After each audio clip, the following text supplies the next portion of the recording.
a rundown today, which helps.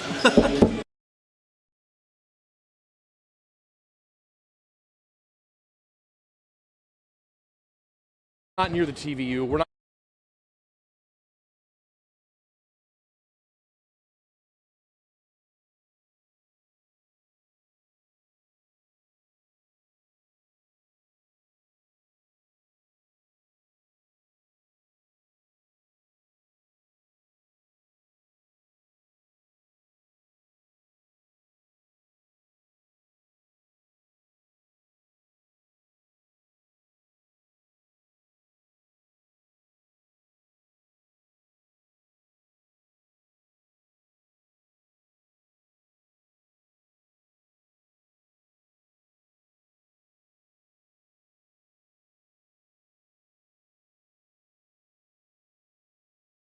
Back here to Portsmouth, I am Mark Davis getting you all set for today's action. This first game, the two losing teams from last night, we have Sales Solutions taking on the Norfolk Sports Club, and yesterday we had two solid games to get us going. K&D Rounds Landscaping in the first game, jumping out to I just got a 30-second cue.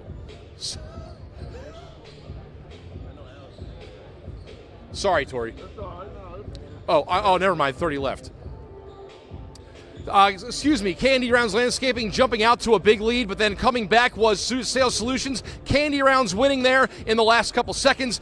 It's going to be a good one today. Hopefully these two teams battling for their first win. We're going to see two fresh teams tonight, so we'll have that all for you coming up. Going to be a fun day of basketball here at Churchland High School. We are live here. We're going to be back with more 2025 Portsmouth Invitational Tournament right after this.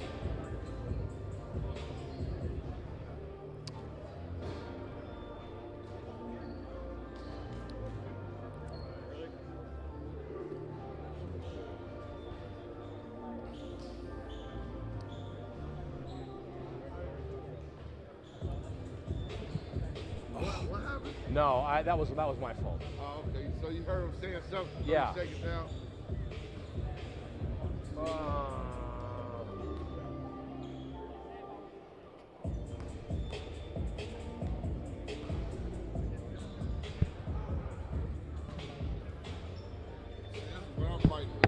Sorry about that, man. No, it's sorry, man.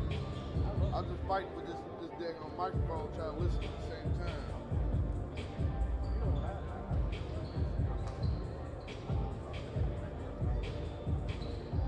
Totally my bad. Totally my fault.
Welcome back here to Churchland High School, the Portsmouth Invitational Tournament 2025, the 71st edition of this storied event, and we are about to get going. You can see the teams warming up here behind me. This sales system here in the blue, Norfolk Sports Club on the far side there in the white. So these are the two losing teams from last night. They will try to pick up their first win here. This is the first of our three-day games. We have 3 games today, 3 games tomorrow, and then 4 games on Saturday. So still a lot of basketball left to be played. And if it's anything last night, it is going to be pretty awesome. We saw 2 nail-biters go down to the wire yesterday here to kick off the tournament. K&D Rounds 74-73 victory over Sales Solutions. That one was a nail-biter. K&D Rounds jumping out to a 15-0 lead to begin the game. Sales Systems coming back, but Sean Padula, the former Virginia Tech guard, hitting the final 2 game-winning free throws as time runs out.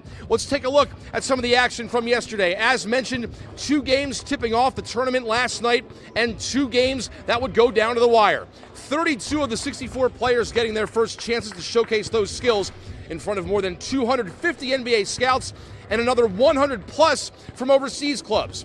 Former Virginia Tech guard Sean Padula passing his K&D Rounds team with 16 points, including the game-winning free throws in the final seconds. An event that's seen some of the top NBA talent come through. Scottie Pippen, John Stockton, Dennis Rodman, Jimmy Butler, and these players know the prestige of this tournament.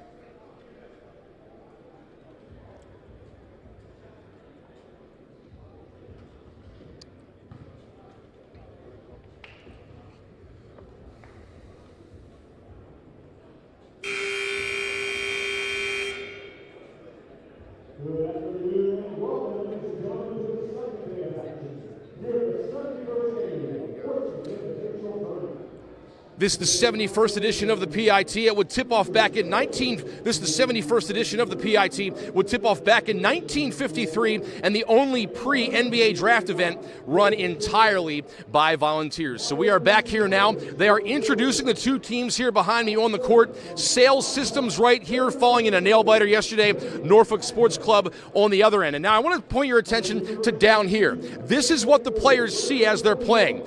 That is where the majority of the scouts hang out and watch and observe and evaluate these players. You'll also see them throughout the gym, sitting on both sides, but most of them are down there. So as you're going down there in the court, down in that direction, you see all these guys looking back at you who are kind of determining your future. So a lot of pressure, but the players that we talked to said, you know what, pressure's part of it. We welcome it. It's a good thing. We just know we have to perform and get our game in. So we're going to see a lot of good performances out here today, no doubt. If yesterday's any indication, you can see the stands starting to fill in a little bit.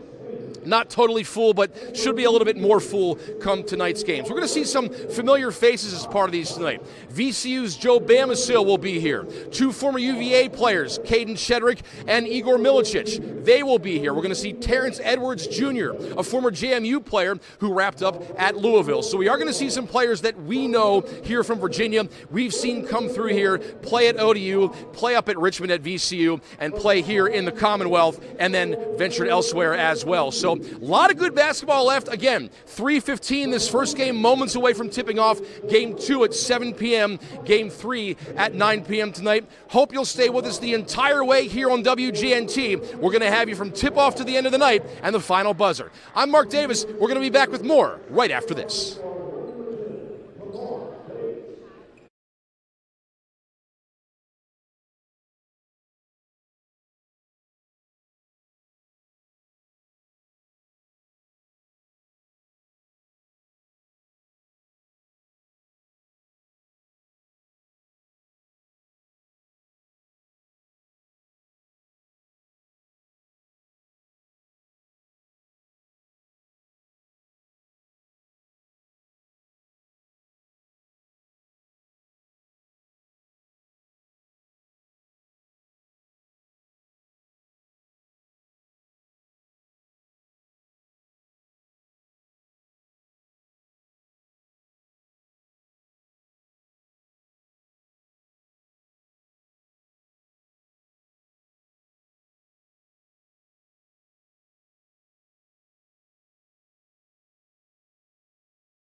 Here from Churchland High School. We had two games last night that were a close contest. K&D Rounds beating Sales Systems 74-73 and Portsmouth Partnership defeating Norfolk Sports Club 101-94. Alongside David Solomon, I'm Matt Haffel. We're glad to be with you here for Game 3 of the 12-game marathon. In the blue uniforms, the Sales Systems, coached by Kenneth Harris, PJ Honore, and Damon Jones.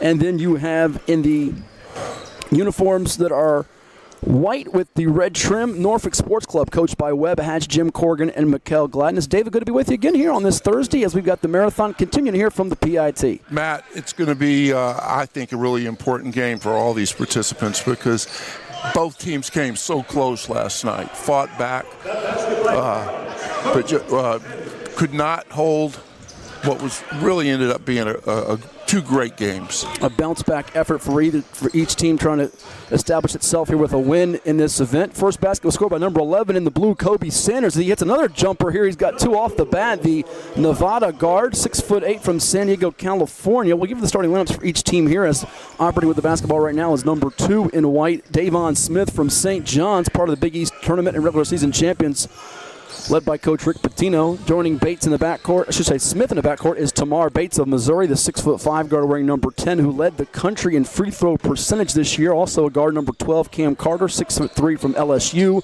Number 20, Tyson Degenhart, the 6'8" forward from Boise State, and number 31, Victor Locken, the 6'11" center from Clemson out of Russia. And for Sales Systems, you heard us mention Sanders has got the game's first two hoops, wearing number 11. Number 12, John L. Davis, the 6'4" guard from Arkansas. 22, Ian Shefflin, he the 6'8" forward from Clemson out of Atlanta, Georgia. David Joplin wearing 23, he from Marquette, a 6'8" forward. And Daniel Bacha rounding up the starting five, number 24, 6'11" center from Louisiana Tech out of Paris, France. Early rejection inside.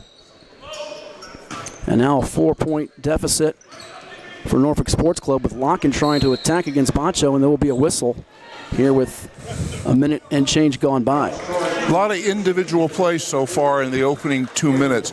I'm really looking for seeing if we can get the whole team involved, and that's what people are looking for.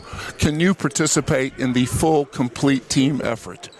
And going to that point, David, which is an excellent one, you look at the assist from last night. That can be the difference in a one-point game like it was with K&D Rounds, 74-73 over Sales Systems, as we watch the floater go through for Eric Reynolds the second, the 6'2" guard who's coming quickly off the bench from St. Joseph's. But K&D Rounds one by one. They had 4 more assists than Sales Systems, so they shared the basketball with a lot more passes. As we watch the floater off balance for John L. Davis go down. 6-2 now the tally. First hoop for him, and he had a heck of a night in the second half, really spearing the comeback. They were down 23, took a lead. He had 22 points. Ty Johnson with 19 as we watch the tip in there. That's by Victor Locken, who was active last night as well in defeat. Had 18 points to lead 5 players in double figures in a loss for the Norfolk Sports Club, who trail it by 2 with a little more than 2.5 minutes gone by. The fadeaway, little knockaway from Davon Smith, but maintaining it as Shefflin gets rid of it. 5 on the timer. Step back jumper for Joplin won't go down, and Smith's going to outrun him for the loose basketball, but he touches it last, so it will stay on the left side of the floor here for the guys in blue. They made an early entry pass into Shefflin, which was something that did not happen last night. So I think they've gotten the word, hey, we got to get our big guys involved. Absolutely, and 2 for 6 start from the field for Norfolk Sports Club. One's going to rattle home as it spins around and goes through for the Arkansas product, John L. Davis. He helped Florida Atlantic to a Final Four a couple years back. You know, so much talk, David, about all the chalk in this year's NCAA tournament. All the 1 seeds made the Final Four this year with Florida and Houston, Auburn, and Duke. But just a couple years ago, there were some surprises like San Diego State and Florida Atlantic, as well as Miami when they got there. UConn won the first of back-to-back national titles as we watch another 3-ball go down, and that one delivered by Eric Reynolds. But we're not that far removed from some of the mid-major surprises making noise in March. Well, as we all have observed, maybe those days are behind us. The landscape has changed so quickly, and the mid-majors are going to have a really, really hard time of amassing the funds to get the kids that are going to get them there. Yeah, it's an ever-changing landscape in intercollegiate athletics on the football side, basketball side, all the different athletic sports as we watch with 2 seconds on the shot clock. Another personal foul is going to be assessed here, as that one's going to go against C.J. Huntley, who's come in, number 22, the 6'11 forward from App State out of Huntersville, North Carolina. But to your point, we've seen so much roster turnover for teams. 64 players in this event, 44 have played at multiple schools, so we're talking just 20.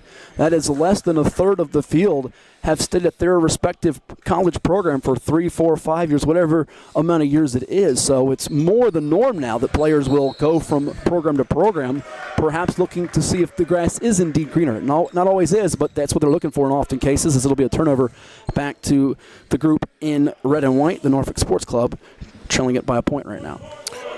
Not unlike what we can see in international basketball. For the most part, everyone's on a one-year contract. It's going to go back over to the sales systems.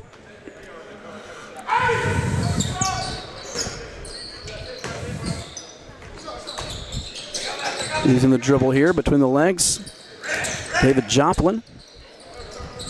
Big East Sixth Man of the Year winner in 2022-23. Here's John L. Davis off balance. His runner won't go. Rebounded inside by Huntley.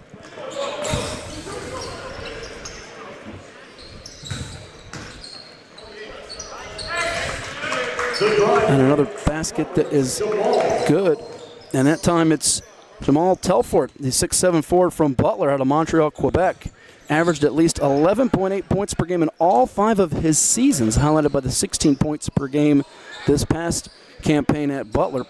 Spent 3 at Northeastern before the final 2, and now it's a jump ball underneath, and the possession arrow is going to stay with Sales Systems, who will trail it by 1. A few more subs coming in for each side. Wholesale hockey line. You don't see a ton of the offense-defense subbing anymore, but in a event like this, there will be instances where the coaches will try to see what they can do with their rotations and also utilize different types of lineups to see if it's also going to showcase certain players' abilities in front of these scouts that are watching. Well, guys want to get going early, and to that point, it's really important that guys can show what they can do, but also the game within the game, they've got to show that they can play as a team. Not as we talked about yesterday, sometimes there's just not a lot of passing going on. Jump ball here with Locken and Bacho. It's going to be won by Sales Systems. There you go. 3 ball. Way to knock it down. But Davis popping out to 3. So just like that, Sales Systems goes back in front by 2. Quick answer, though. And that's Cam Carter delivering a basket to knot the score up at 11. Davis with the dribble in the front court. Gets rid of it over to Ty Johnson, who got cooking in the second half last night. Here's a corner 3 for Wooga Poplar, the Villanova guard, 6'5" from Philadelphia, who started out his college career at Miami, and he breaks the tie. Locken's got it. Bounce pass as the cut underneath, and the layup's going to be missed, though. Rebound collected by Sales Systems. So 7 of the first 11 points scored for Sales System, courtesy of John L. Davis.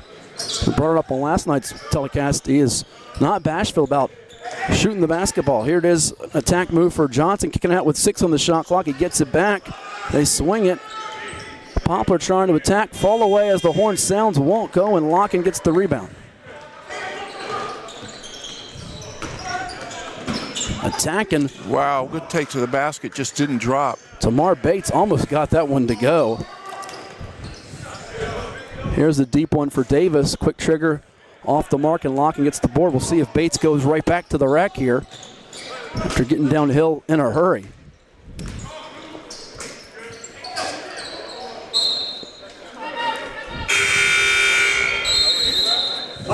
And we've got a timeout on the floor, so we'll take 1, 2. It's Sales Systems on top of Norfolk Sports Club by 3, 14-11 with 3:37 to go in the opening frame. You're watching our continuing coverage of the 71st Annual Portsmouth Invitational Tournament.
Welcome back to the Portsmouth Invitational Tournament on WGNT 27. Sponsored by the Auto Connection.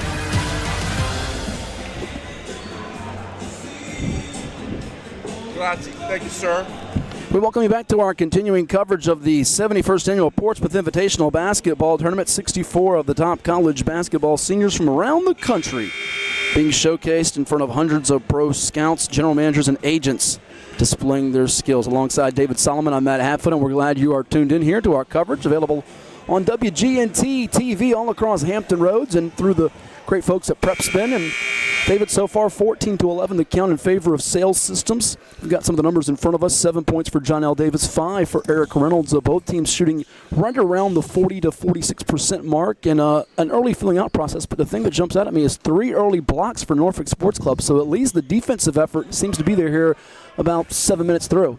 Yeah, but also what that means is that guys are taking it to the rack, which is a really good thing. Here it is with Sales Systems off the bounce here. Ty Johnson, who scored over 1,700 points most of his college career at UC Davis, started out at Loyola Chicago. Empty trip there on that sequence. Here's a deep one, and it's going to be good as that one is delivered. Put it on the board for Tamar Bates. He from Missouri, who finished with over 1,200 points, 141 made threes in his 4 years of college basketball. Started out with the Indiana Hoosiers and then concluding with the Missouri Tigers. Here's a kick-out corner 3-ball for Janelle Davis, and that one's buried. And terrific pass. Breaks the tie, 17-14. Sales Systems in front. Kick out up top. 3 ball's not going to fall for Degenhart, but inside the stick back is there for Huntley.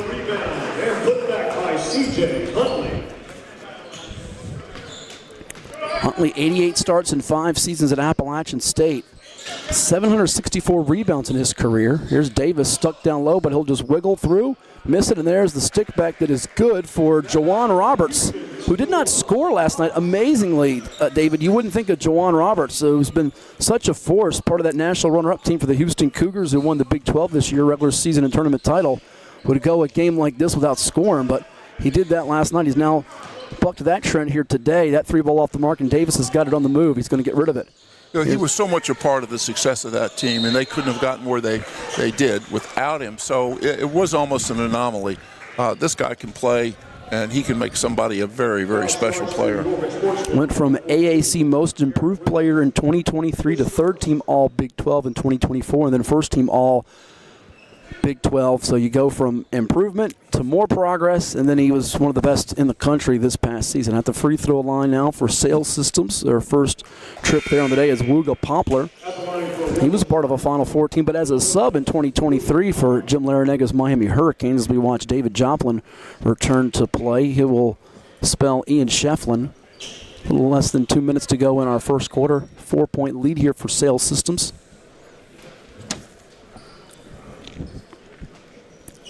Second foul shot a little short, but he gets the offensive rebound. He doesn't quit on the play, and now he'll give his team an extra possession. Here's a deep 3-ball, and that one's going to rim out for Kobe Sanders. Long rebound comes to Norfolk Sports Club as Tamar Bates gets rid of it over to Eric Reynolds. His 3-ball is money. 3-point field goal for St. Joe's. Eric Reynolds the second. 20-19 now the tally in favor of Sales Systems. Here's a deep one. Won't go down for Joplin underneath. Roberts gets the board. Oh, what a no-look feed, and then there will be a foul underneath as it's an attack with Ty Johnson, who will go back to the free throw line. Foul starts for Norfolk Sports Club's number 22. Consolation games like this, where you're not playing in the semifinals with the championship round, you can sometimes wonder about the focus, attention to detail, but this is still an audition for all 10 of these players on the court, and even those that will be coming in off the bench. It is, and it's a consolation game only because I think it's being played early. It matters. It matters because all the eyes that are on them. Second free throw now for Johnson, a native of Chicago, Illinois. That one won't go down. Tough night for his hometown city last night as they fell to the Miami Heat in the NBA play-in, ending their season. But there's an attack move and a good one for Cam Carter.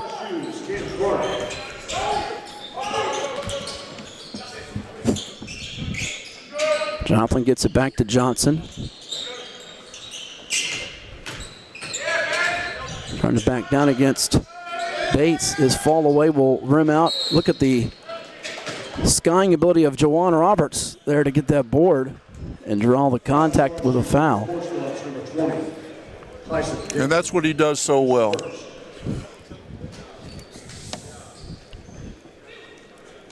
Born and raised in the St. Thomas, U.S. Virgin Islands. Then he moved to Texas to live with his aunt after his 8th grade year.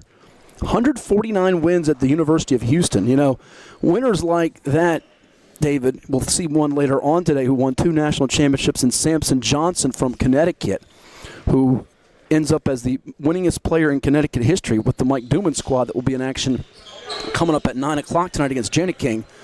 You have to marvel at their loyalty, one, to stay with these programs now in this day and age where a lot of athletes sometimes are going to places where there's more lucrative situations afforded to them, and two, just their ability to impact winning. As there's a steal on the run now, it's Ty Johnson. Up top, here's a three-pointer, and it's buried again by Kobe Sanders, who's had the touch early on.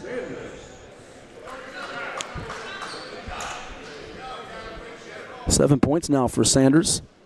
He's knocked down 3 jumpers in this game, 2 from the mid-range and 1 from behind the arc.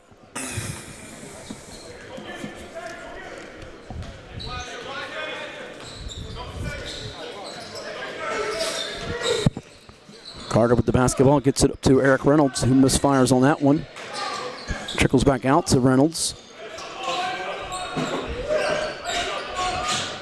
About a 12-second difference between game and shot clock. Degenhart with the pump fake, trying to get by Sanders, gets rid of it. 3 on the timer. They'll try a step back 3, and Tamar Bates knocks it down. High difficulty on that shot, but he got it done. I think he had that shot in mind before the ball cleared half court. He was ready to let it fly. Here's Poplar changing from left to right. He'll try a step back at the foul line, draw the 2-shot foul as Degenhart got a piece of the arm with 3.2 seconds to go in our first period. Watch the replay of this again here. Watch Bates over the arms of Roberts. Good defense, but better offense. As he contested that one, now Poplar at the line. Known for his toughness, his defense, outside shooting and scoring ability, as well as off the bounce. In the April 5th game on April 5th against Central Florida, the Crown semifinals, 104-98, a game his team lost. He had 32 points, was a perfect 11 of 11 from the foul line, and had just 1 turnover to go with 11 rebounds on that day, with a few assists as well. Really did everything he could for his team, but they just couldn't get stops against UCF. And they've got a player in this event later on today, Darius Johnson, we'll see. Second free throw won't go down. Rebound collected by Bates, and at the horn it will hit the front end of the rim. That would have got some eyes raised in the crowd here. Nonetheless, we go to the second quarter. The score, 26-23. Sales Systems on top of Norfolk Sports Club. We'll step aside. Second quarter action coming your way from the PIT.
Welcome back to the Portsmouth Invitational Tournament on WGNT 27. Sponsored by the Auto Connection. Welcome you back to the 71st Annual Portsmouth Invitational Basketball Tournament from Churchland High School. It's our first game on this Thursday. Sales Systems on top of Norfolk Sports Club 26-23. Matthew Hatfield here with you alongside David Solomon. 1 quarter in the books, and so far Sales Systems with the lead despite shooting 39.1% compared to Norfolk Sports Club's 52.6%. Off the bounce, it's going to be Kobe Sanders. He'll try a step back three. Scored the first points of the first quarter, and he scores the first points of the second quarter and does a little why not, almost Jordan Ness type of shrug. Remember that from the 92 finals with the Chicago Bulls and Portland Trailblazers. Davon Smith with a one-handed pass to Victor Locken. It was a dangerous one, but on point, and Locken follows the first miss with the tip-in. Tell you what, Locken's activity last night, 8 of 9 from the floor, 18 points for Norfolk Sports Club in that 7-point loss. They squandered an 11-point third-quarter lead in that game against Portsmouth Partnership as a jumper is buried again. But, regarding Victor, he brings a really interesting package as a big man who can step back and shoot the three with regularity, and that's what teams are looking for. Yeah, and it's interesting. Last year hitting almost 38% of them. You don't think of a player like him as that shooter, but it's in the different style of game we have now, where with that Euro flavor, we see a lot of those 4s and 5s able to step out and do what he can do. He's fitting this new age of basketball, as they say. With Sanders getting that last jumper, he's up to 10 and his team up by 6. But he's an intriguing player for sure. And the body type who can get in and bang, and then boy, he can bring it inside or out. One of 3 members from Clemson on this team. Here's the reversal from the corner. Poplar attacks in, and he does the two-handed flush. Wow. Going high upstairs for that one, above the rim and throwing it down. 8-point lead for Sales Systems. Here's Davon Smith now. Screen being set by Locken. Tamar Bates trying to attack against Joplin. Ball's going to be deflected out of bounds. We watch another look at this one. Roberts gets it, and then a toss over. Joplin finding Poplar, and he goes high to flush it. Shefflin.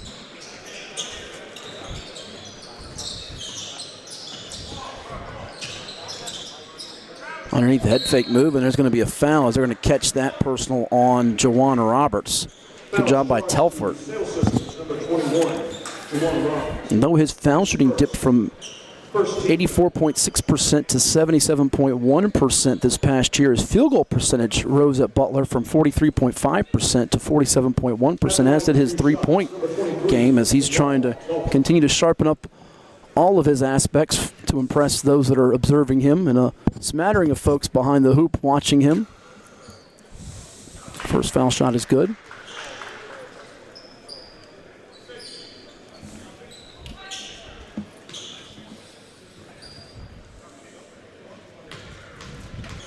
Among the many observers behind the basket, David, I see the former Georgia Tech men's basketball coach who led the Yellow Jackets to a national championship game trip, and Paul Hewitt. I see Paul Hewitt. He's a regular here. So there's that putback after the first one did not go. 33-28. Ball's loose on the steal. Locken got it, although it gets tossed right away.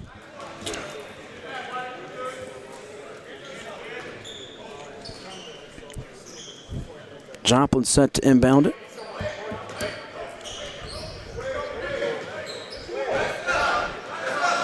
Handling the basketball, it's Ty Johnson. Gets it back from Joplin now. 10 on the shot clock. Sanders has got it.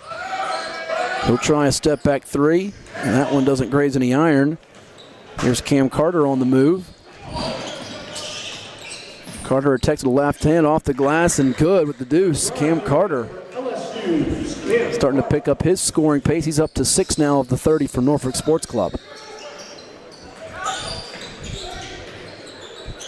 Ball's going to be knocked out of bounds. It will stay with Sales Systems, which has a trio of subs back in. Shefflin Mentioned one of those guys that was getting ready to come in along with Batcho and Janelle Davis.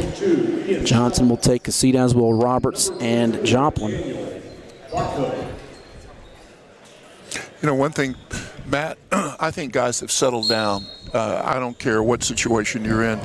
First night, there's always a little bit of opening night jitters, and there seems to be just a greater sense of team, and you guys, know what they can do.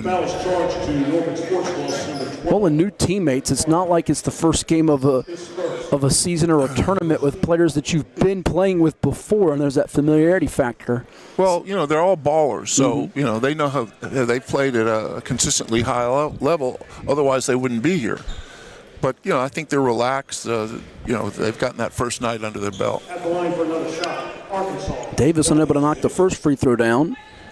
He was a perfect 11 of 11 at the foul line in that Sweet 16 loss to Texas Tech, a real heartbreaker in overtime, 85-83 last month. Red Raiders then follow that up with their overtime, or I should say a regulation heartbreaker in the Elite Eight to eventual national champion Florida. Here's a no-look behind the back. Davon Smith, ball's loose.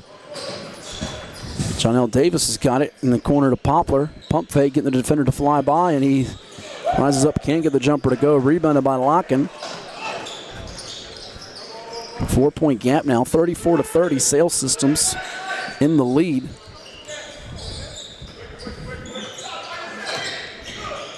Winner of this game will be playing at 1 o'clock on Saturday in the fifth place game, we'll call it. The one that falls will be playing the 11 a.m. game on Saturday. So they'll have breakfast in Portsmouth, literally and figuratively. That latest missed jumper for Sales System. Just their 16th miss. You say, well, that's a lot, but they've actually started out this game 5 of 8 from three-point range, helping them get this lead. They've missed 5 free throws, 5 of 10. Otherwise, they'd be in front by more. Let Norfolk Sports Club hang around here as we approach the 6-minute mark of our first half. Davon Smith attacks. Now in the corner, the 3 ball is going to be off the mark. Long rebound comes out to Smith on the misfire from Telfort. He'll spin against the defender, trying to go back the other direction and draw a foul as he makes the pass. Davon Smith, who came from Utah, known for his lightning speed, battled a shoulder injury that cost him to miss 5 games during St. John's run to Big East regular season and tournament titles. He fell to Janelle Davis last month in a round of 32 in the NCAA tournament despite producing 13 points and 6 rebounds. That was the infamous game up in Providence, David, between Rick Pitino and John Calipari's teams. 2 guys that are not exactly the warmest and fuzziest with one another, as it's going to be on the deck, but Locken puts it above his head. Can't get the shot to go down. It's rebounded underneath by Ian Shefflin. Davis gets the screen from Bacho. Deflected by Locken. Here's the steal. 3-on-2 chance. Pull up 3 for Davon Smith. Doesn't graze any iron. Davis has got it. Up ahead. Here's Ty Johnson, who loses the handle as it goes out of bounds with 5.5 minutes even on our second quarter clock, and a trio of subs ready to come in for Norfolk Sports Club, which features C.J. Huntley. And we've got a timeout on the floor, too. 4-point game here in Portsmouth at the PIT. Come on back for more action in this first half. You're watching the coverage on WGNT and through Prep Spin.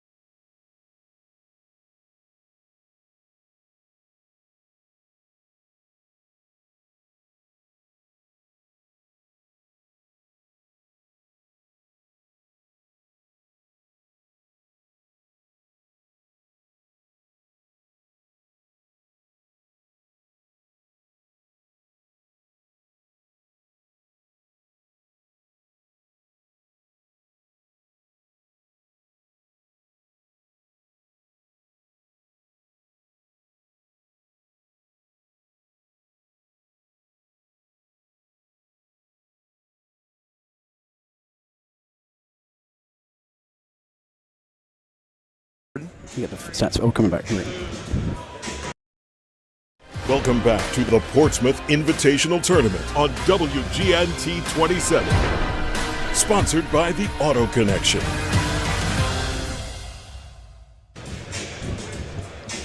We welcome you back to our continuing coverage of the 71st Annual Portsmouth Invitational Basketball Tournament. So many people to thank that make this broadcast possible, from the chairman here, Mike Morris, and William Warfield with Prep Spin, Mark Davis, WGNT, the folks with WGNT. Want to thank our camera operator upstairs with Joe Allen and Rob Burlingame, and the folks on the floor giving us the great shots.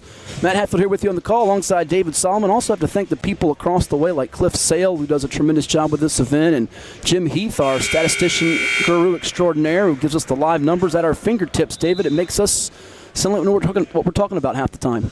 Yeah, this timeout came at a really good time for both teams. The last 4 or 5 possessions, they were just throwing it away, got a little sloppy and undisciplined. Let's see if we can settle down and make some good passes, get people involved, have some movement off the ball, and score this thing instead of going one-on-one. Yeah, we had a good stretch in the first quarter and parts of the second quarter, and then we hit almost the sloppy AAU style of action we watched for about 4, 5, 6 trips there, as you just highlighted. Now underneath, and that's not to disparage AAU as much as there are sometimes, as I know you've seen over the years, as have I covering it here in Virginia and across the nation. There are some stretches where you get some of that summer basketball where it's just worn out and it's not the most fundamentally sound, in-sync hoops action. But hopefully we'll get back to that here as we watch this second quarter. Top of the key, 3 ball off the back end of the iron for Reynolds. Here's going to be an opportunity on the move for Ty Johnson, who really brought his team back last night. They looked like they were dead in the water, down 23 as it sails out of bounds. 2 free throws by Sean Padula put them in the L column. Otherwise, it would have been a comeback that would be talked about for quite a while. Johnson and Davis combining for 30 points in the second half of their 41 for the game, as they really got going when it looked like it was totally out of reach. Well, we were certainly singing the praises of Padula, and no, I haven't seen him of Valentine's yet, but if there was one guy who was going to make a difference in that game to settle it all, it was Padula, and he did. It was a fitting finish, to say the least, no doubt about it there. And Eric Reynolds hits the jumper for Norfolk Sports Club.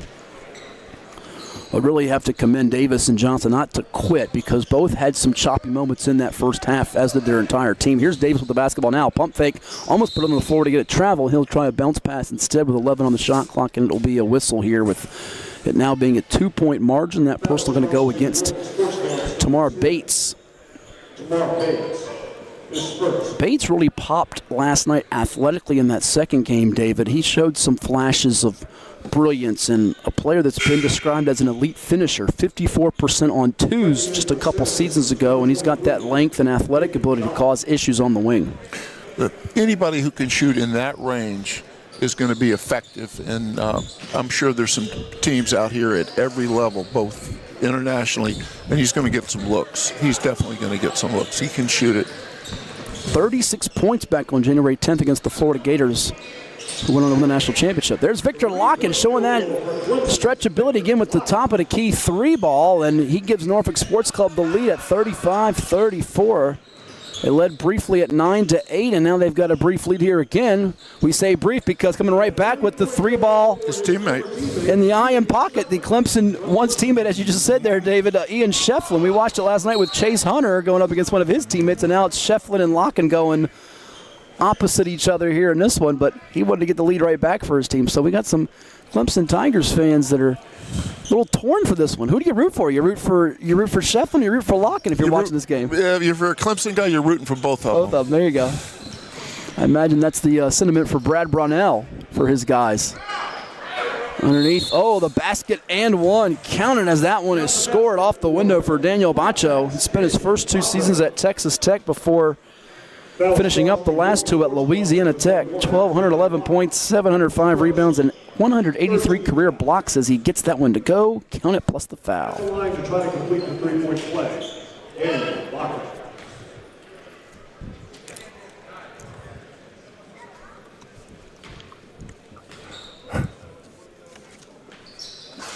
That one short there for the Conference USA Defensive Player of the Year.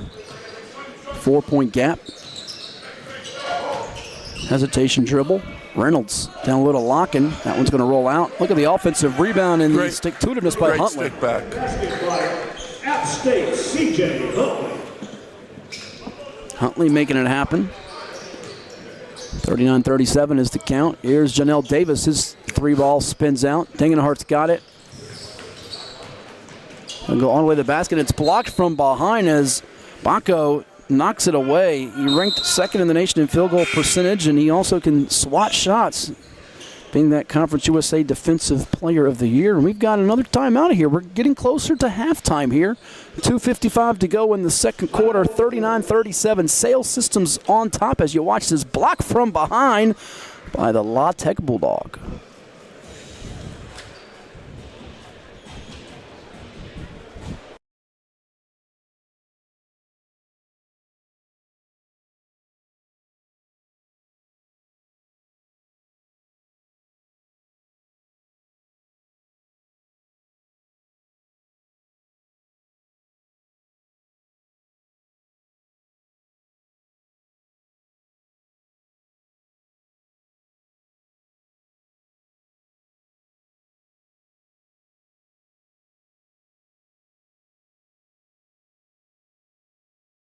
Welcome back to the Portsmouth Invitational Tournament on WGNT 27. Sponsored by the Auto Connection. We thank the Auto Connection for their support of our coverage here, the 71st Annual Portsmouth Invitational Basketball Tournament. Meet the stars of today and stars of tomorrow. Some of the fans watching here, you see the scouts in attendance and all kinds of people from all various area codes make this trip to this event annually. With David Solomon, I'm Matt Hatfield. We've got two more games after this one. A little bit of a break in the action today and tomorrow. Our next two games are slated to start at 7 o'clock Eastern and 9 o'clock Eastern, with the Roger Brown's restaurant team taking on Portsmouth Sports Club at 7 o'clock. And as far as some of the players to watch out for in those games, Julian Reese from Maryland with Roger Brown's, Caden Shedrick, who once played at UVA, now with Texas, Khalif Battle from Gonzaga. He played on a few different schools, and he's among the nation's free throw leaders like Tamar Bates is from Missouri, and Terrence Edwards, who played at James Madison, was the Sun Belt Player of the Year, now at Louisville. And for Portsmouth Sports Club, they've got Andrew Carr from Kentucky, Earl Timberlake from Bryant, Chucky Hepburn from Louisville, and Joe Bamisil, who is a product of Virginia, David, from the Richmond area. He played at Monacan High School and finished up with the Rams of VCU. So some neat flavor in the game coming up at 7.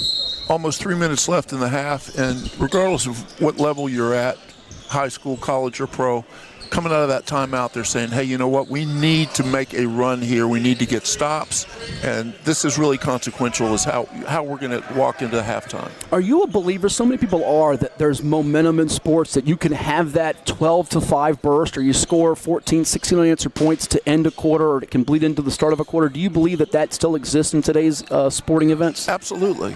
And, I'm not sure that that's on their mind right now, but it certainly is true. I mean, every minute counts. But the last minute of a half is like, okay, how are we going to go into halftime? We can go up, we can expand our lead, or if you're behind, hey, we can cut into a lead. It's a 2-point game right now.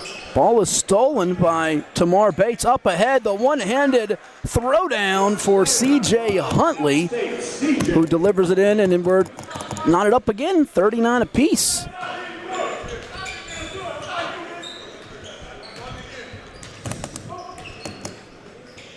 Our second tie of the half. We've had 4 lead changes so far. It's really a 2-man game right now. I mean, there are 3 guys that really, no one's touching the ball. Davis lost track of the shot clock there, and it's a violation. But it just wore out a perfectly good basketball. Second in for Sales Systems, number 15, we watch this dunk again here. There's the long baseball pass up ahead, and Huntley's going to have liftoff. Folks in the 757 area code got to see Huntley. He played against Old Dominion. Actually, his team saw their season come to an end against the Monarchs, 61-56 in the 4th round of the Sun Belt Tournament down in Pensacola back on March 7th. There's Victor Locken. Count it, plus the harm. Chance for a 3-point play the old-fashioned way as Victor Locken gets it done here. How much of the pro game, international game, NBA game is about screen roll action, David? Defending it, utilizing it. How much is it? We hear all the time pick and rolls, and I grew up. I know you were big fond of both of them. Karl Malone, John Stockton, the Utah Jazz. They perfected it like nobody else really did back in the 1990s. Well, but the screen roll game. It's absolutely essential because that's, it's not only how you run it, but how you guard it. So there's a tremendous amount of emphasis in it, and passing is so critical in making that pocket pass in a variety of areas, at the top, on the side. But that's how the European game is predicated right now. But there's so much passing, so much excellent passing that we can learn from the international game. Joplin had the step back three from the wing, and then after a turnover tie, Johnson goes right to the hoop for two. And just like that, 5 quick points puts Norfolk Sports Club in a deficit. They had a 41-39 lead. It's now 44-41 for Sales Systems. Chance to tie it up there. Won't go down for Reynolds. Here's Poplar as they'll try to slow things down. Maybe a 2-for-1 chance, although Locken has other ideas. He gets the steal, 2-on-1 chance. Up ahead to Huntley, who finishes up the alley-oop, getting the feed from Bates. And it's a 1-point game again. Assist to Tamar Bates.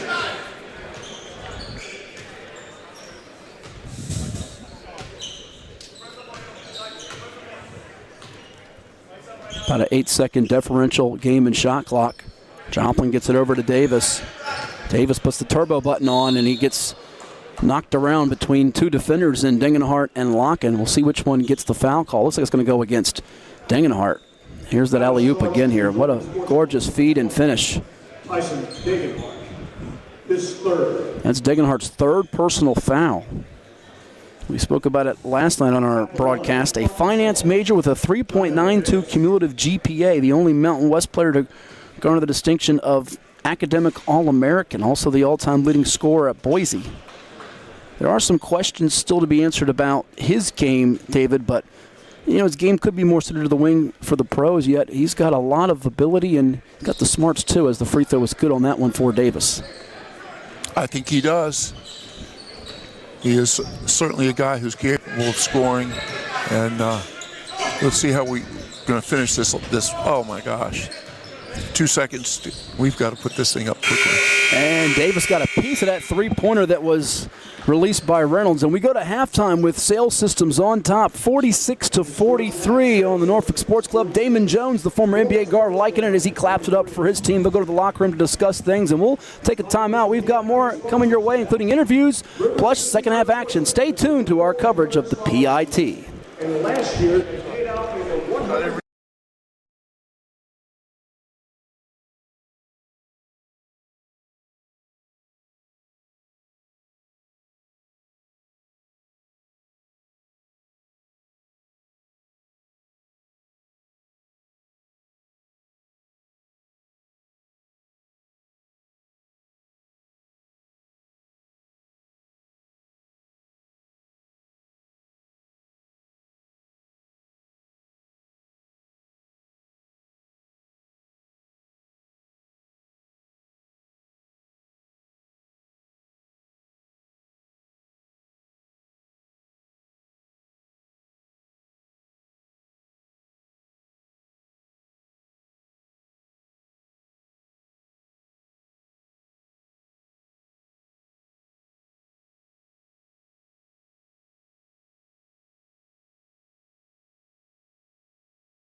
Welcome back to the 2025 PIT Live here on WGNT. Another close one right now. Sales Systems leading the Norfolk Sports Club 46-43. And guys, we've been talking about how this is a hotbed for scouts, agents, GMs, and more. Joining us now is professional agent Michael Siegel. Michael, thanks so much for being with us here. Portsmouth Invitational Tournament, it's been part of your career for a long time. Tell me about your history with this tournament, if you would. They've been doing this tournament for over 60 years, and I've been coming here for 30 of that. I came to my first tournament when I was still a law student and aspiring to be what I am today, which is an agent. And I've come every year, and it's a great place to see young talent in the senior class that's getting ready for the draft, and a nice place to not only see them, but to network with all of the people from the NBA and the G League and overseas who come to scout these guys. 64 players here. I'm sure you have certain things you're looking for from each of them. What are some of those traits you're looking for that you circle to take back to people, or to who you might want to represent, or take to GMs to say, hey, this is a guy you want to keep your eye on? Yeah, I think we're all looking for the same things. Teams are looking for someone to draft, and I'm looking for someone to represent, or I have someone that I'm already representing. And I think what we all want to see is guys play within themselves, not be someone they're not. Don't look in the stands and get so nervous that you try to be someone you're not or do something you can't do. So play within yourself, maximize your strengths, minimize your weaknesses, do the little things, dive for loose balls, take charges, hit your foul shots, make the open pass, hit the open shot. Don't try to overdo it, because the reality is teams aren't going to look for someone here to be their savior next year. They're looking for somebody to be a good locker room guy, a good community guy, and a good developmental guy. You see so many of these pre-draft events. What makes this one unique? It's senior exclusive. Everything else in the pre-draft process is open to internationals and underclassmen, so this is the one place where a senior can come and make his mark and get himself to ascend to the combine in Chicago. So you were mentioning seeing all the familiar faces here. I guess you guys see everybody everywhere, right? No matter where you go, I guess you guys are seeing some of the familiar faces around here, both on the floor and in the seats with the scouts. Yeah, I mean, if you take this business seriously full-time, you're watching these guys year-round, you're seeing these teams year-round, because basketball at the amateur and professional levels become a 12-month-a-year business. So with all the events and all the games and all the seasons, yeah, we're running into each other all the time. Sports agents are a 12-month-of-the-year job, no doubt, but I would imagine it picks up a little bit for you as we hit the pre-draft process between now and June. I would say March through July is the time of the year where I tell friends and family to forget I exist. Yeah. It's 4 months of April 15th for the tax people, right? No doubt at all. So when you, well, Michael, thank you very much for joining us here. Good luck. Hope you find some gold mines here, and we really appreciate your time. We're going to be back here with more live on WGNT of the Portsmouth Invitational Tournament. Stay right there with us. We're coming right back.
Well, seniors from all across the country here at the Portsmouth Invitational Tournament, watching live here on WGNT. We're here at Churchland High School, and this guy has had an exciting last several weeks. Juwan Roberts from the Houston Cougars. Juwan, a week and a half ago, you're playing for a national championship. Now you're here. What's this whirlwind been like for you over the past couple weeks? It's been just work, all over. Especially being with my Cougs, I had a great run with those guys, and coming here for the Portsmouth is unbelievable. So, the work never stops, and here I am again. When we talked yesterday, you described the Final Four as a once-in-a-lifetime experience. Yeah. Tell me what that was like for you to be there and just kind of be in the center of that spectacle, playing for a national crown. I mean, that's got to be amazing that a lot of people don't get a chance to do. I mean, it felt better because I was with my teammates, and my coach. Bringing my coach back to the Final Four when he was last there in 2021, it's a good feeling. And we had a chance, to win it for those guys. And, it didn't, come out how we wanted to, but I still had a lot of fun with those guys.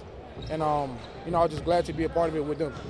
Now you're getting a chance to showcase your skills in front of these scouts. You have a game under your belt from last night already. Does that make today's game a little bit easier, already getting out here, seeing the court, playing on the rims, everything like that? Oh, yeah, I'm comfortable, with everything. I'm getting more comfortable to my teammates, too, personnel-wise, knowing what they're good and not good at. And, great coaching staff, too, and they believe in us as much as we believe in them. So just trying to go out here and just compete, to the highest level and just have fun doing it. Some of you guys know each other from the college basketball circuit. Some of you guys are meeting for the first time. How difficult is it to gel with a group of new guys with basically no preparation time? I think that's part of the journey. When you go to a different level of life or a different chapter in life, you meet new people. You got to build relationships with new people. And when you come across great people, you got to keep them around. These are a group of good guys, great guys actually, great attitudes. And I'm pretty sure after this tournament, we will probably build a relationship and become friends. Last question for you, then I'll let you go, Juwan. What do you want these scouts, GMs, agents to know about Juwan Roberts? Hard worker, relentless, great team player, and always there with the effort. Whenever you need a guy to do the job, I'm here for it. Well, Juwan, we're going to let you get going, get back to warming up. Thanks so much for joining us. Juwan Roberts of the Houston Cougars. His sales systems team right now has a 3-point lead over Norfolk Sports Club as we get set to go in the second half here on WGNT. We're going to show you that second half right on the other side of this break. Stay right there with us. We're coming right back.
Welcome back to the Portsmouth Invitational Tournament on WGNT 27. Sponsored by the Auto Connection.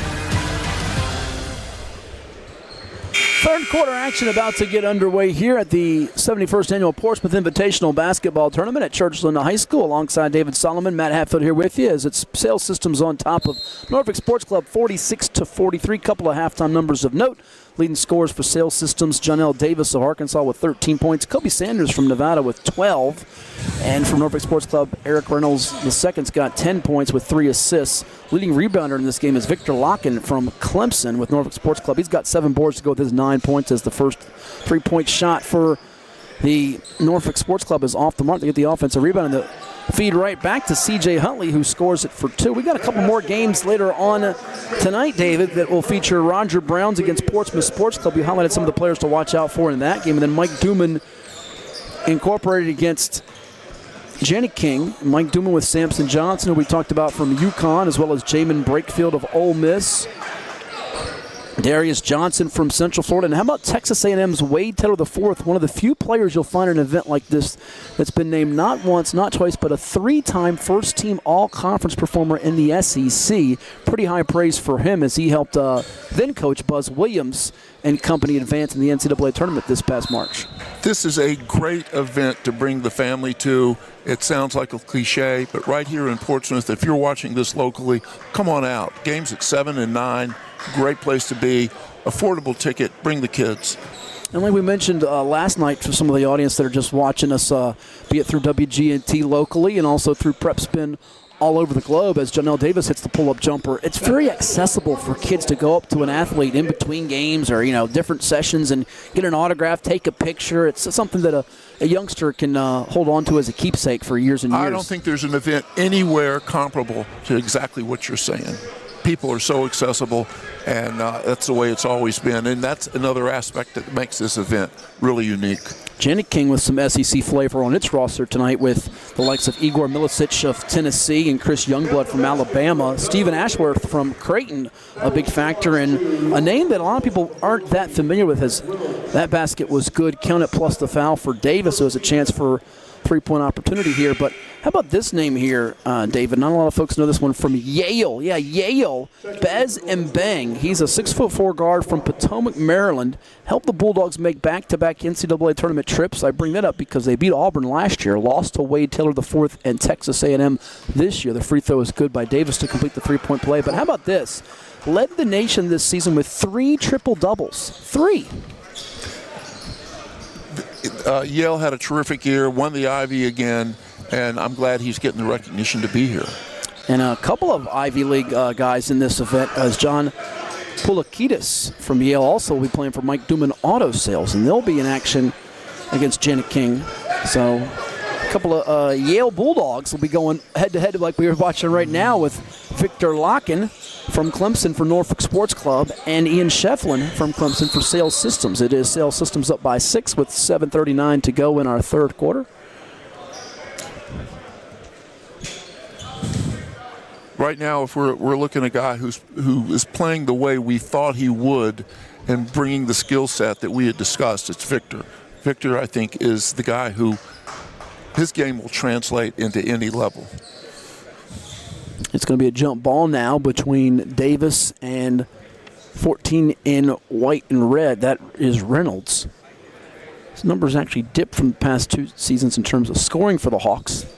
But he closed out his college career with 2,175 points, 337 assists, and 350 made threes. Yeah, that's right, 350 made threes. So, he can dial it up from distance as Davis wins it for Sales Systems. We tick under 7.5 minutes to go in his third quarter. Off the bounce, Joplin loses the handle, but he's going to lose it because he was fouled by Carter. A reminder to visit the Portsmouth Invitational's website, portsmouthinvitational.com, for all the info available about this event, the history of this tournament, and you can also get schedules at your fingertips, box scores, and so much more. Make sure you also give the Portsmouth Invitational Tournament a follow on Twitter, which is now known more as X on the social media platforms. You can do that as well here, as that basket is good for Sanders for Sales Systems. Follow the Portsmouth Invitational at PIT_basketball on social media on X on The social there. Sanders has the basketball after the miss. Kicks it out. Three-point shot is going to be off the mark for Shefflin as it will almost go out of bounds. Joplin saves it. A little bit of a collision there. And it will go back the other direction with it being an 8-point game. 6:55 to go in the third. They will call that one on Sanders. That's his first. Some great shots by our crew this week, getting some of the up-close angles of these athletes competing here.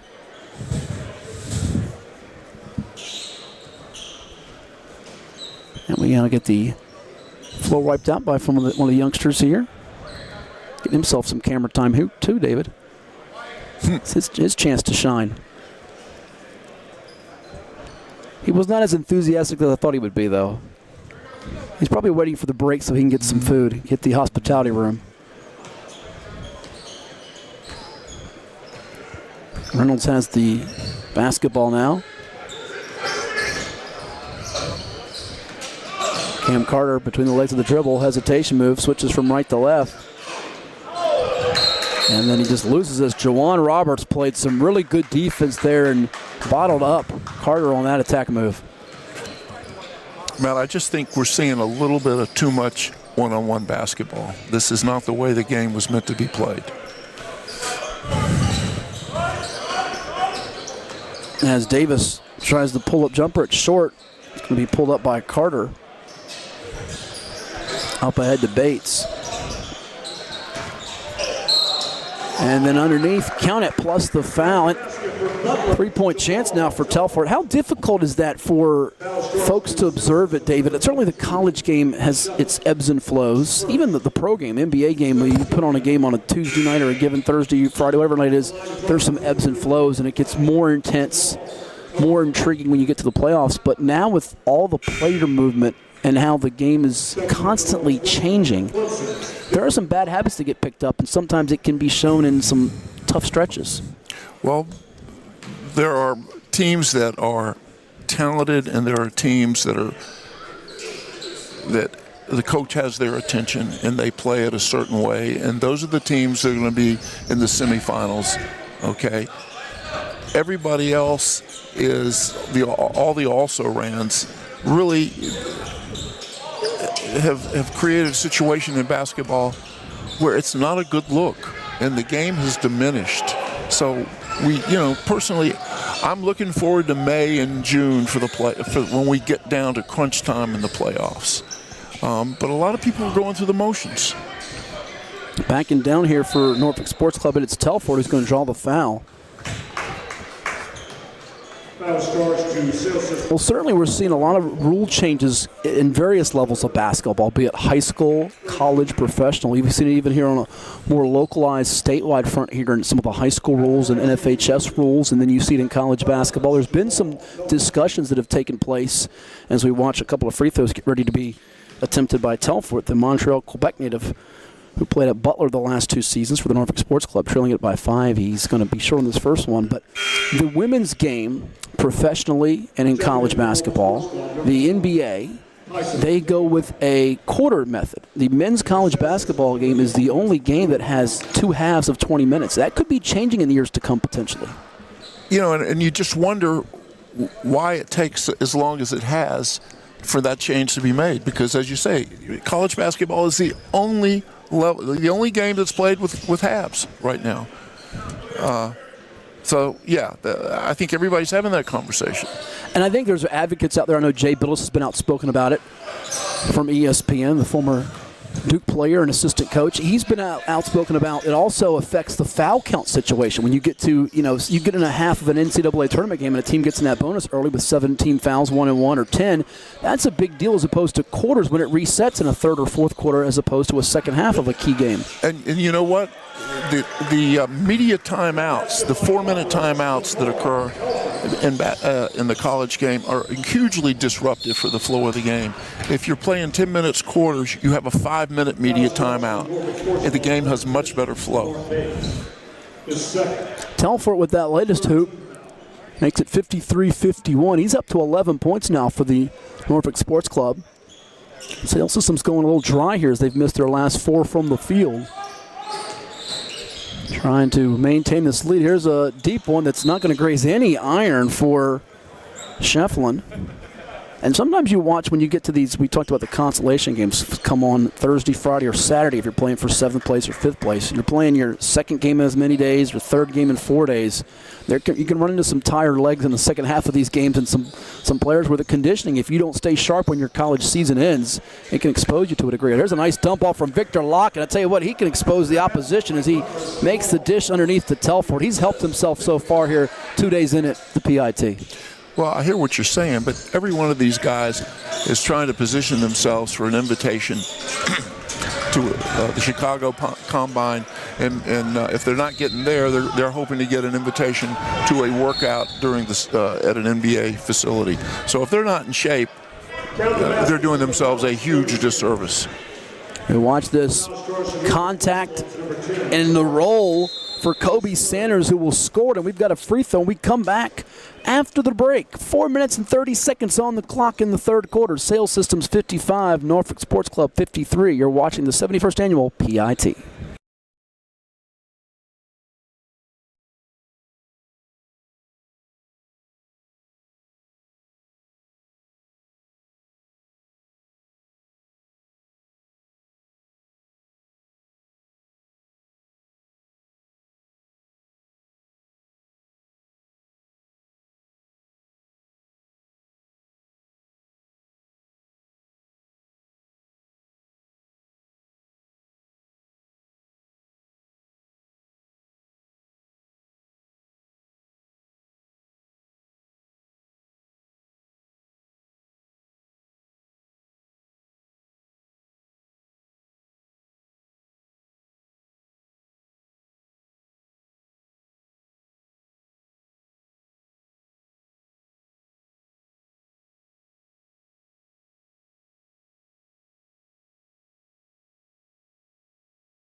Welcome back to the Portsmouth Invitational Tournament on WGNT 27. Sponsored by the Auto Connection. It's the 71st Annual Portsmouth Invitational Tournament. Sales Systems 55, Norfolk Sports Club 53. Alongside David Solomon, I'm Matt Hatfield. Don't forget, we got 2 more games coming your way this evening. 7 o'clock Eastern, Roger Brown's Restaurant against Portsmouth Sports Club. And then it'll be followed at approximately 9 o'clock Eastern with Mike Duman versus Janet King. Portsmouth Sports Club with a player that's a 7-foot-tall center from Guinea in Musa Cisse, David, who played the start of his college career at Memphis, then spent 2 seasons at Oklahoma State, 1 at Ole Miss, and finished up at Memphis this past season for the AAC champs, coached by Penny Hardaway. And his teammate making news moments ago as it just came across that P.J. Haggerty, the AAC Player of the Year, has entered the transfer portal. And Cisse knows a little bit about that as he started out at Memphis, went to Oklahoma State and Ole Miss, and came back to finish up at Memphis. But that's the new world we live in. It is, and we just wonder how far this is going to go before things get a little more structure to them. Because right now, as it has been said over and over again, it's the Wild West of intercollegiate athletics. Free throw was good to complete the three-point play. 56-53 Sales Systems. And how about Kobe Sanders' performance so far? He's got 17 points on an efficient 7 of 13.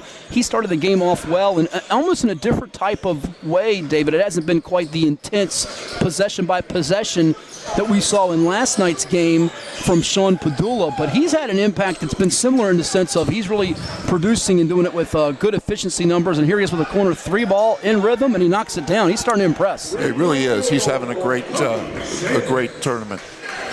Up to 20 now. Here's a deep 3 ball. That one won't go down for Bates. On the move now, Ty Johnson.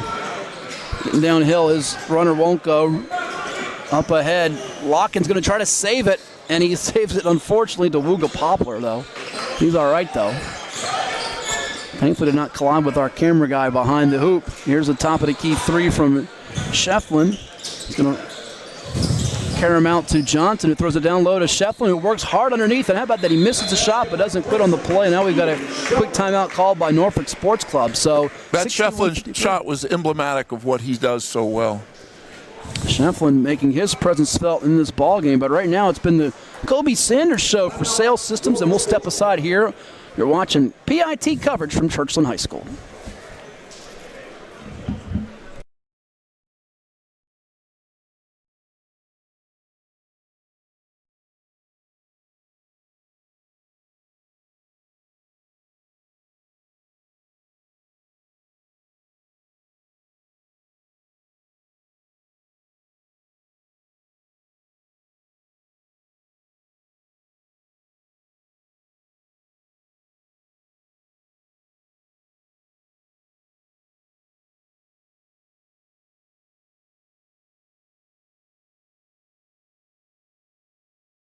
Welcome back to the Portsmouth Invitational Tournament on WGNT 27. Sponsored by the Auto Connection.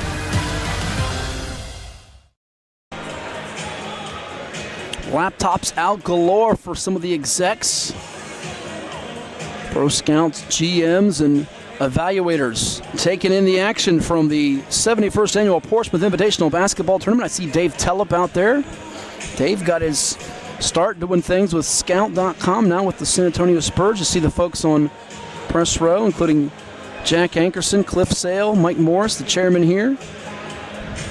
All kinds of dignitaries in attendance for the 71st Annual PIT. Matt Hatfield here with you. Privileged to be on the call alongside David Solomon for our third game of 12 over 4 days. We've got 8 teams with 8 players on all of them, 64 athletes from college basketball, the best of the best when it comes to seniors in the sport, competing for a chance to move on to the professional ranks. In our third game here on this second day, first game of this second day, but third game total, it is Sales Systems on top of Norfolk Sports Club, 61-53. And so far, the one that has really stood out in this one, David, has been Kobe Sanders. He, the 6'8" guard, lanky, who spent 4 seasons at Cal Poly and finished up at Nevada to conclude his collegiate career with 1,531 points, and he's just been in rhythm all game long. He has, and he has really, I think, opened the eyes to a lot of overseas people who have maybe not knew what they were in for when they came here. He can really, he really does a great job of getting to the basket, of finding the seams in the defense, and he can just knock it down. Tamar Bates with that latest hoop makes it a 6-point game. Wooga Poplar able to dial one up from 3-point territory. 9-point lead as the Villanova Wildcat guard. Still wearing blue now for Sales Systems. Here's the face-up shot, good for Telfort. No, Jamil Telfort, he's been effective for much of this ball game. He's up to 15 now. Shot off the back end of the iron, rebounded by Degenhart. That comes Bates, hands it off to Carter. His three will pop off the mitts of Roberts. Joplin saves it though. Sales Systems playing with a 7-point lead. Here's the step back three.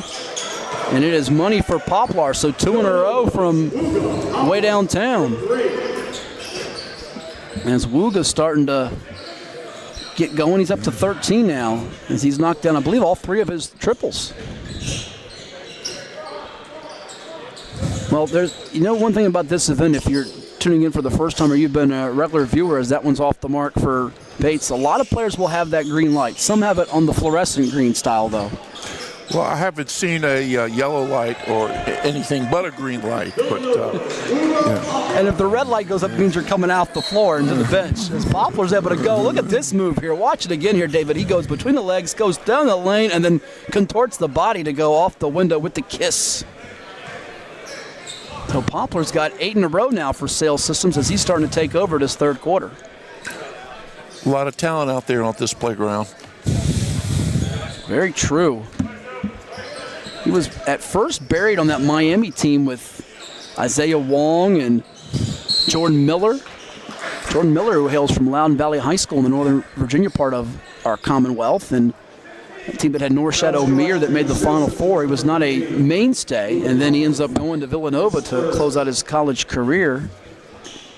Villanova, who's undergoing a coaching change. Kevin Willard going from Maryland to Villanova, and Maryland bringing in the guy that we'll see later, Wade Taylor's former coach, and Buzz Williams, who people around the state of Virginia are familiar with because Buzz once coached for several seasons at Virginia Tech. Yes, he did.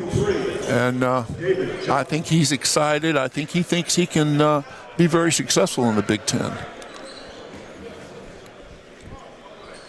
Terps had a Sweet 16 run this year, fell to eventual national champion Florida, had that dramatic game-winning shot from Derek Queen in the round of 32 against Colorado State. And we'll see Julian Reese from the Terps in this PIT later on today as that shot's off the mark. Roberts gets the rebound.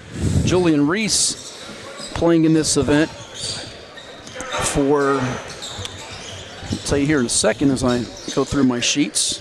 I know he's going to be one of our players we'll be watching here coming up.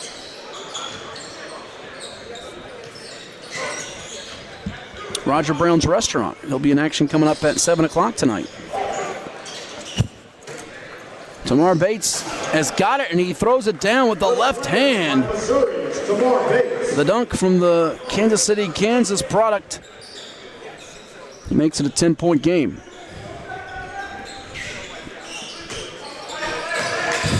Double team comes. Little head fake. Locken grabs the basket. Now, they're deciding if is that a goaltending, technical foul? They're deciding if the foul was called, I think, before the technical. And I think that's what but you're right. Ordinarily, it would be you grab the rim, it's a tech. Right. Excellent pass, by the way. It was. Our officials are discussing that. Let's give our officials a shout out. We got Teresa Stuck, Charles Watson, and Tyler Merkovich working this game today.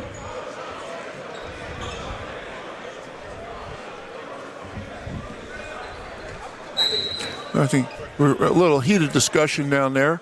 The basket for Latex. Well, we did have a technical in last night's game. It was not of major consequence. I never got a clarification on what exactly happened at the end of our second game last night, which saw the Norfolk Sports Club fall to Portsmouth Partnership 101-94. Portsmouth Partnership winning that game in spite of one of its players getting a technical with under a minute to go. It did not have a major impact on the outcome. We were not even sure what was the reasoning for the tech. I think somebody said a bad word. Probably was the case, yeah. One of those words you can't use. There's an attack move off the bounce going right to the hoop was Cam Carter.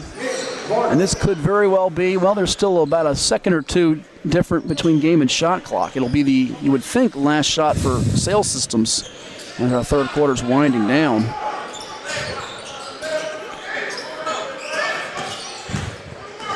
He's in the right hand is Muga Poplar. Poplar gets downhill, runs into two defenders, loses the rock. Tamar Bates has got it. Throws it up ahead, and that shot will not count for Carter. And it's a 72-61 lead for Sales Systems, which made 5 of its last 7 shots from the field. Kobe Sanders has 20, Janelle Davis has 18, and Wooga Poplar has 15. And we'll come back with the fourth quarter action from Churchland High School. You're watching WGNT.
Welcome back to the Portsmouth Invitational Tournament on WGNT 27. Sponsored by the Auto Connection.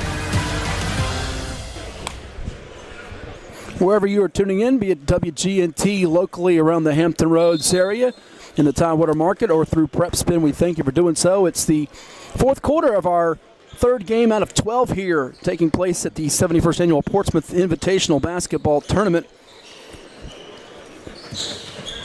Today's top college basketball talent, stars of tomorrow, squaring off. Sales Systems on top of Norfolk Sports Club 72-61 with David Solomon. I'm Matt Hatfield. Two more games to follow on this Thursday, as the three-point shot's going to be short for David Joplin. 4 of 22 from long distance so far for Norfolk Sports Club, which has put them in an 11-point hole as Wooga Poplar got going in that third quarter for Sales Systems. He scored 8 points in a row. Kobe Sanders also had 8 in the quarter.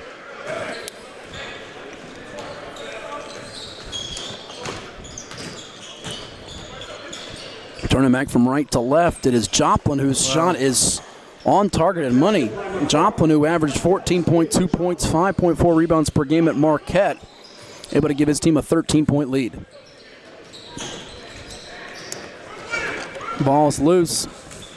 On the move, Ty Johnson throws it across the way to Wooga Poplar in the corner. He'll try the pull-up jumper, and it's good again for Poplar, who's really starting to get off here in this second half.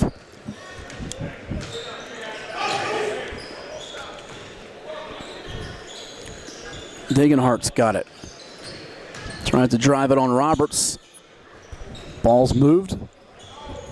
Good movement and a good three ball there as Huntley's able to can it from distance. A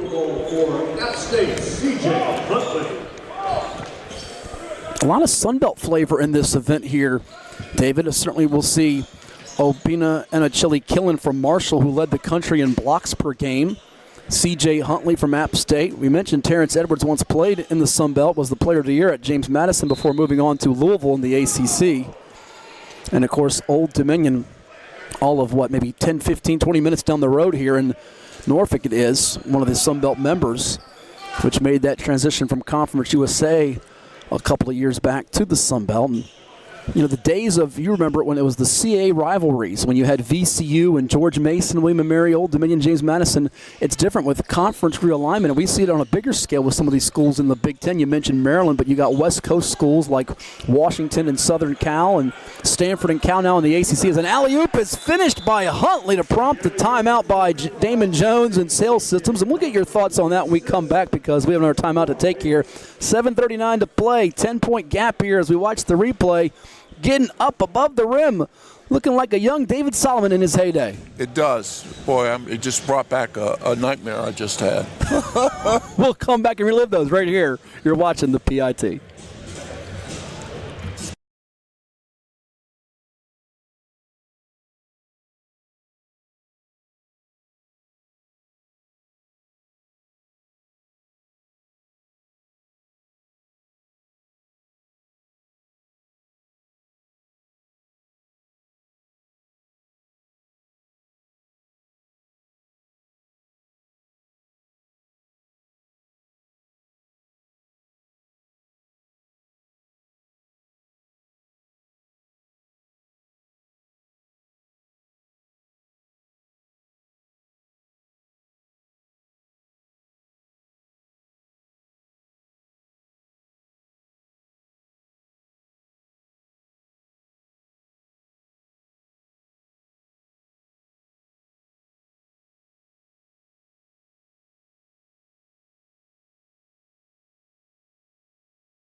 Welcome back to the Portsmouth Invitational Tournament on WGNT 27. Sponsored by the Auto Connection.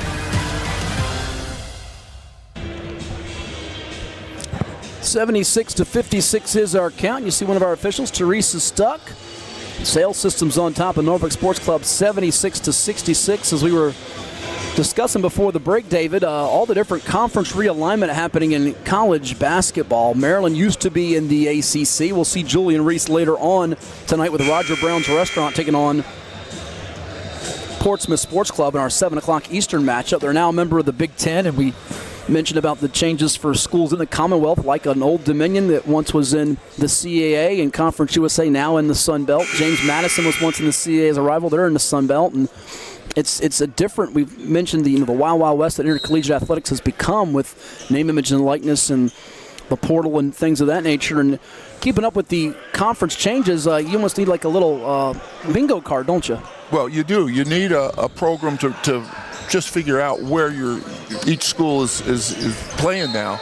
But as players are going for the money, as are the schools. And as we know, it's no secret, it's driven by television revenue.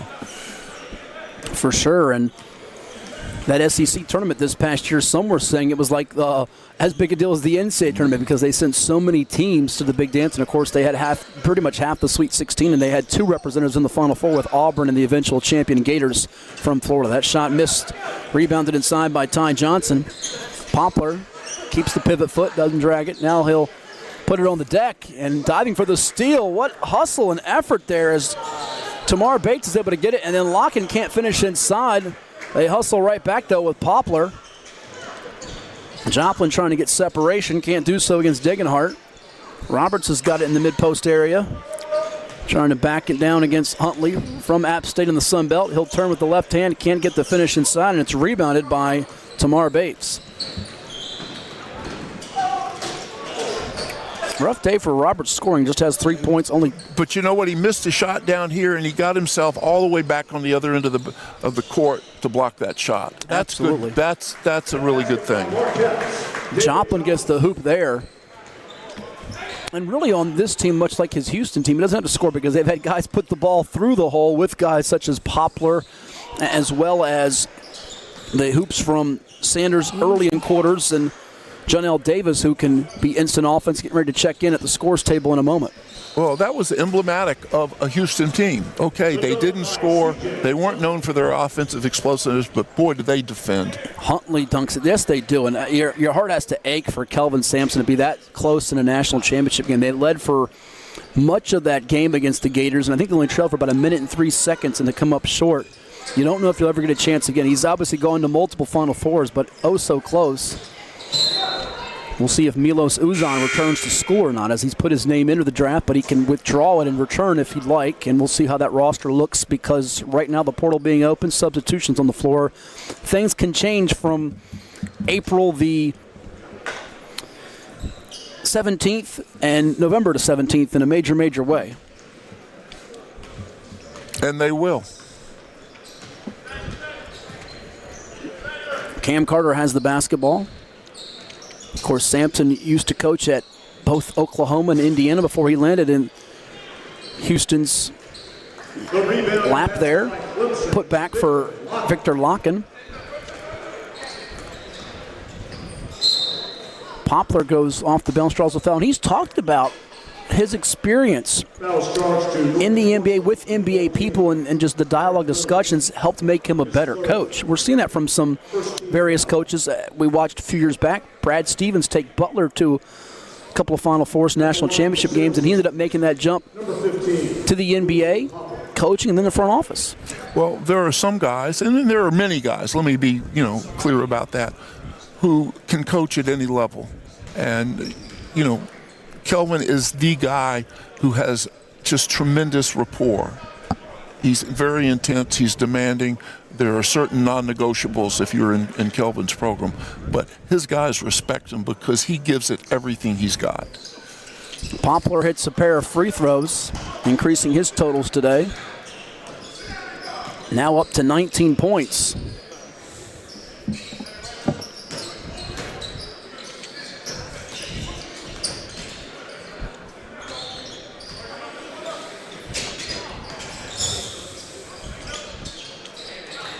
Jump shot is good.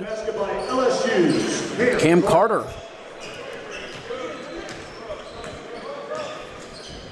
Give him 10 on the day.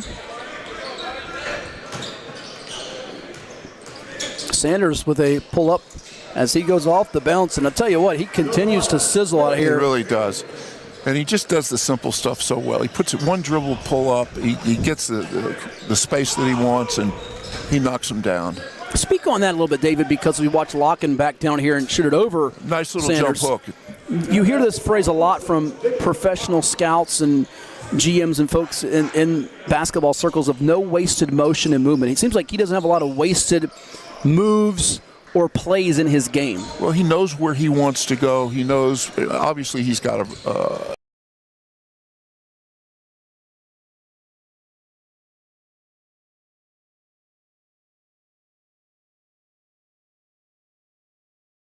shot.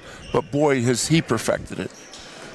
Degenhart going off the bounce to score. See, that one almost rolled home, but it didn't. Locken gets the board. And here's a chance to make it tight with... Right, 6-point game with 3 minutes and change. This is clutch time as we're getting to the 2-minute mark where it can be anybody's ball game after it was 82-72. 3 ball off the mark, rebounded by Poplar inside. He's helped keep them afloat. Lead was as much as 15 earlier in this quarter. But another quick shot, maybe rushed perhaps, as we near 3 minutes to go.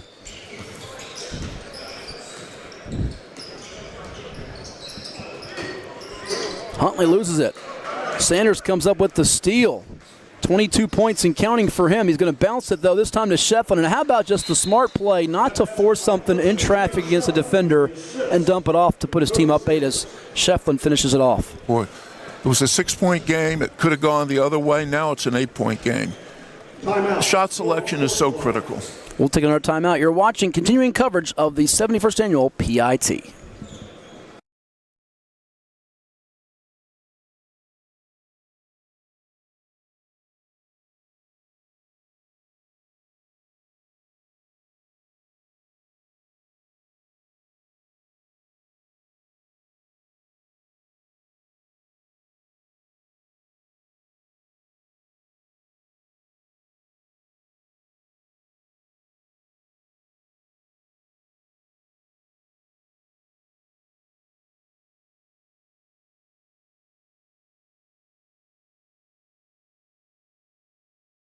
Welcome back to the Portsmouth Invitational Tournament on WGNT 27. Sponsored by the Auto Connection.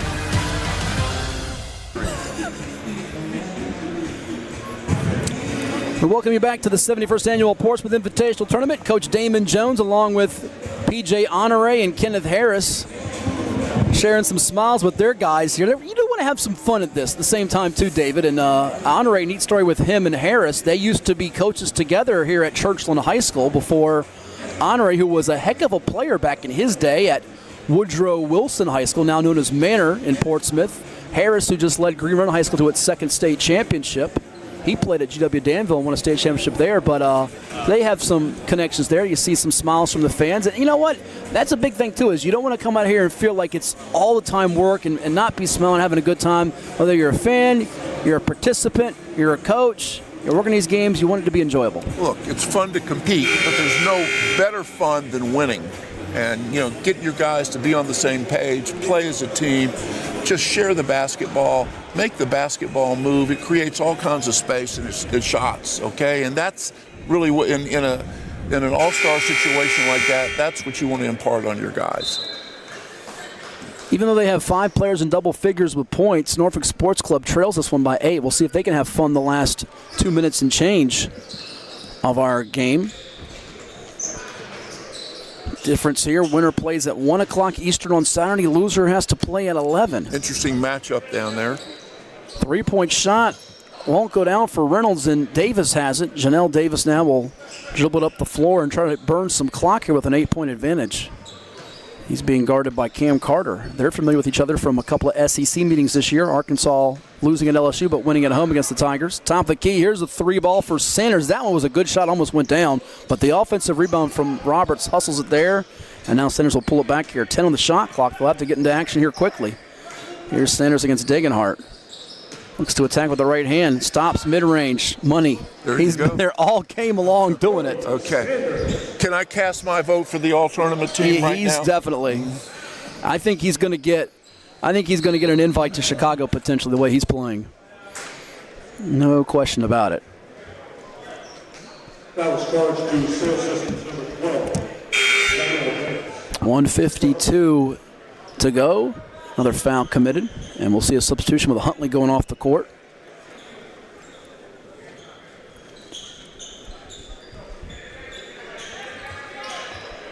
And it makes you wonder about, yesterday, 24 minutes of play for him. He had 7 points, 3 of 7 from the floor, 5 rebounds, 3 assists. Basket good by Cam Carter. But the thing, again, that jumped at us, we talked about it during break. I don't know if our audience was able to catch it since we were during break, but he had just 1 turnover in 24 minutes yesterday, David, and today just 1 turnover in 24 minutes. So he's not making a lot of mistakes out there. He's making quality plays, winning plays. Look, that is so special. I'm sure that has not gone unnoticed. It's a turnover this time, though. Not directly attributed to Sanders. However, his team gives it up, and it remains an 8-point game here. So if Norfolk Sports Club can capitalize, they can make it a 2-possession game here. Here's Carter off the bounce. He'll draw the foul on Janelle Davis. And again, those two have history from a couple of meetings in the SEC, that rugged Southeastern Conference. But getting back to what you said, to score with the efficiency he has, make the impact he's had on the game, and in 2 games have 2 turnovers, that's pretty doggone special. And more of an increased role today in terms of how he's being utilized. Carter's first foul shot is good. He was at Mississippi State in 2021, 2022, and then he spent 2 seasons, started 70 games, made 94 threes in those 2 seasons at Kansas State, and he averaged just a shade over 16 points, 4 rebounds, and 2.5 assists per game for the LSU Tigers here in the 2024-2025 campaign. Has some savvy scoring ability, and he's trying to let it shine through here in the last minute and change. Janelle Davis has the basketball. Can they get a hoop here to put this one in the bag? Davis goes right to the basket and scores. Boy, there was no sense of defensive urgency. Let me see if we can rotate and cut this guy off. No, he got where he wanted to, and there's Sanders again with another heads-up play, and he'll race in with a steal and a fitting finish with the jam, and Kobe Sanders throws it down. That's probably the nail in the coffin. I think the party's over. Turn out the lights, as Dandy Don once said, although don't do that just yet. We're not off the air. We have more games coming. And there will be a foul with 49.5. Here it is again. Look at Sanders making something happen defensively, and it turns into instant offense with the jam. Put that on a poster, or what is it Shaq says now? Put that on a T-shirt. So Carter heads back to the free throw line.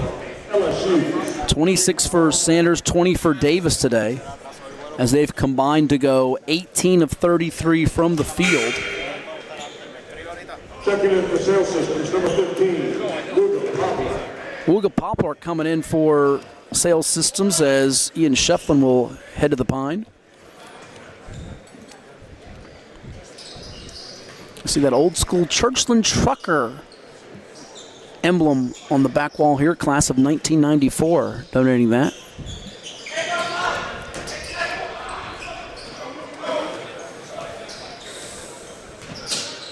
There's a quick reach and foul by Carter as he wrapped up Poplar with 38 ticks to go. Some of the scouts and execs heading to get that little in-between game break in before our 7 o'clock Eastern action comes your way. Davis with the basketball. Cross pull-up action against Degenhart, and he knocks it down. 92-82. And we'll get our final timeout in before we bid adieu as well. 29 ticks on the clock. It's a 10-point lead for Sales Systems. You're watching exclusive coverage of the Portsmouth Invitational Basketball Tournament.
Welcome back to the Portsmouth Invitational Tournament on WGNT 27. Sponsored by the Auto Connection. 4 straight field goals for Sales Systems, giving them that breathing room, and that running layup won't go down for Cam Carter and Norfolk Sports Club, which will fall short in this second game for them in as many days. Sales Systems will even its record to 1-1 and punch its spot to the 5th place consolation game on Saturday. They win at 92-82, led by Kobe Sanders' 26 points, 4 rebounds. He was 11 of 19 from the floor. The Nevada product out of San Diego, California. Janelle Davis with 22 points for Sales Systems to complement him.